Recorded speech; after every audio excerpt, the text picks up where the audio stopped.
Snake was a former top-tier character in the Project M meta, and many people wonder why Snake had the largest drop-off on the most recent Project Plus tier list, going from A- tier way back down to the C tier. That's a huge drop-off. Snake had the largest drop-off on the entire tier list, going a whole 22 spots lower, even lower than Game&Watch, which many people suspected that he would be one of the most nerfed characters, but clearly it was actually Snake that had the hugest drop-off on the tier list. Despite Snake's drop-off in the meta, I still think he's an amazing character, and I think there's a very high chance of him going higher in the meta down the road, but despite that, we have to make this video right now on Snake's quote-unquote downfall. I still think he's a good character, I think he's slept on, but he's definitely a very unique case in the PM meta. He's a very interesting and unique character, especially his archetype, being a heavyweight trap character. Snake's strengths are when he sets the pace of the match and when he controls the stage. That's when Snake is at his peak. When he's able to play his own game, set traps with his special moves, and take control, he looks like a god-like character. Snake in PM had a majority of his moves in Brawl removed because a lot of them didn't fit Snake's more specific Metal Gear lore. New moves are now more accurate towards the Metal Gear franchise and to fit his trap character playstyle. His normals have quick startup and decent range to all of his attacks. He has a strong defensive toolkit, quick moves out of shield, and a decent grab range. He's really good at crouch canceling because he's a heavyweight character, and Snake literally is like a rock. Back air is a great tool out of reverse aerial rush. Down air is a strong tool on shields. The last hit of the move is a meteor hitbox. His forward air has a spike hitbox on the foot, which is great, and his up air is a great KO move and also a great combo starter as well. His up throw is a great combo tool. His forward throw can be used to throw opponents in his mines, for example, like his down smash, and his down throw is good at that as well, and it's a great tech chasing tool. Snake's smash attacks are pretty different compared to any other official smash version of him. While pretty much having the same up smash just with slight changes, forward smash was changed to a knife attack, which is a reference to Metal Gear Solid. The move has 3 hits on it, and while it's not the strongest attack in the kit, it's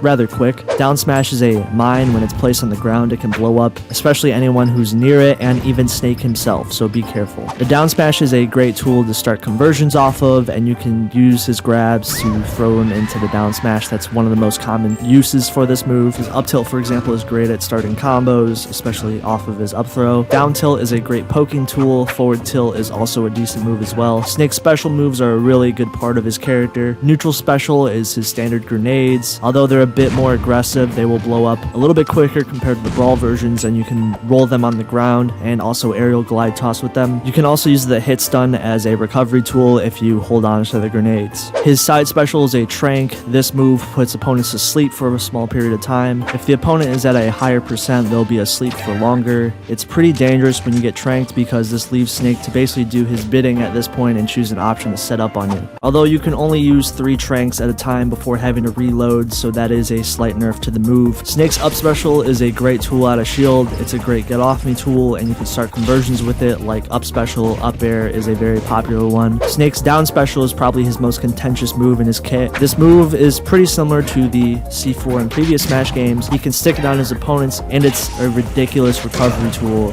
when used correctly. The move was controversial in previous updates because it was part of a kill confirm that used to KO really early. This KO confirm was sticky your opponent and then up throw them and then activate it with down B. If your opponent was a heavy character, you could add an up air to the mix and it would potentially work just as well. The point was to KO your opponents off the top blast zone as fast as possible, because this is one of Snake's huge strong suits. However, the KO confirm was considered egregious by the competitive community, as Snake mains would simply just fish for this confirm to just win every stock. The combo could kill at roughly 80%, but it usually depended on the matchup and the weight of the character and the stage. This was thankfully nerfed, rightfully so, in P+, as even myself, someone who doesn't really have a huge opinion on nerfs, agreed that this nerf was justified, because they nerfed the KO power on the C4 and it kind of deserved it. This means you can still kill with it, it's just at a slightly higher percent now, so it really doesn't lose its utility that much. But again, Snake has plenty of other options he can still use, even though this move was slightly nerfed. Another slight nerf was giving a notification over Snake's head when he stickies his opponent. Again, another Metal Gear reference. This fixes the issue of a lot of players not being able to see the sticky on their own character model. This makes it a lot more easier to see. But thankfully, I think the changes changes they made to Snake C4 were for the better, and in my opinion, I still think Snake is an amazing character. A really heavy character doesn't need a centralizing KO tool, in my opinion, when it comes to a character that already has a lot of strong tools already in their kit. Another nerf Snake was given, and this could maybe use its own video, but port priority for his combos with his grenades were completely removed. A lot of people didn't know this, but if Snake was a lower port compared to his opponent, he would actually get more combos with his grenades. It was kind of dumb, but it was completely removed in Project Plus. I think rightfully so, because this meant the Snake vs Snake matchup actually wasn't even if you were at a higher port priority. The fact that Snake is a really heavy character means Snake is going to live longer than the average character in the cast, which is probably one of the best things that the character has, in my opinion. A good Snake main can live up to 180% or potentially more, which really shows my point here. Also, Snake's recovery is pretty crazy. He can blow himself up with his grenades or his down B and use all these tools to tech the stage and recover. Pretty wild. A really good Snake main is going to use all these techniques like it's the back of their hand, which further shows my point that Snake can simply live forever sometimes. Stages that are really tall and have walls like Fountain of Dreams and Wario Land are perfect examples of how Snake can use his amazing stage control techniques to take advantage of the smaller stages and also recover back on stage really easily. So in conclusion, I think Snake is still an amazing character despite the nerfs he received in Project Plus, which is part of the reason why he dropped so much in the meta, similar to Game&Watch. Another big reason why Snake is so low in the meta is because not many people are going to top 8s with him compared to the 3.6 era. Snake was at his highest placements back in those eras, back in 3.0 and 3.6, and now he's simply not being seen nearly as much. There's maybe less Snake mains right now, but again, I still think the character has a lot of potential, even though he's not placing nearly as high as he used to. It will just take more people playing him again, and I think maybe he can go even higher, but again, more people are going to have to push him. That's just my opinion though. Snake's still a strong character even on paper. He's a heavy trap character with strong KO power and plenty of tools, and I think the character archetype is really strong. So I wouldn't be surprised if in the future Snake went up in the meta, because I think he's a bit underrated right now, but we'll just have to see about that. Alright you guys, thank you guys for watching. If you guys want to get videos early, there's a Patreon down below in the description. Shoutouts to my patrons. Also make sure to like, comment, and subscribe. Come through in the live streams. I live stream once a week during the weekends, so come through on those live streams. Alright you guys, take care, have a good one, peace out.